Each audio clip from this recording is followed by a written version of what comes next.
ఓయ్ నందా నందా. ఏయ్, నువ్వు నంద అయితే నేను బద్రీనాథ్ అయితే ఏంటి నంద అంట నంద ఏంటి నంద బద్రి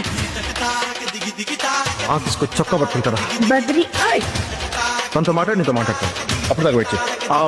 అసలు అమ్మాయి అంటే ఎలా ఉండాలో తెలుసారా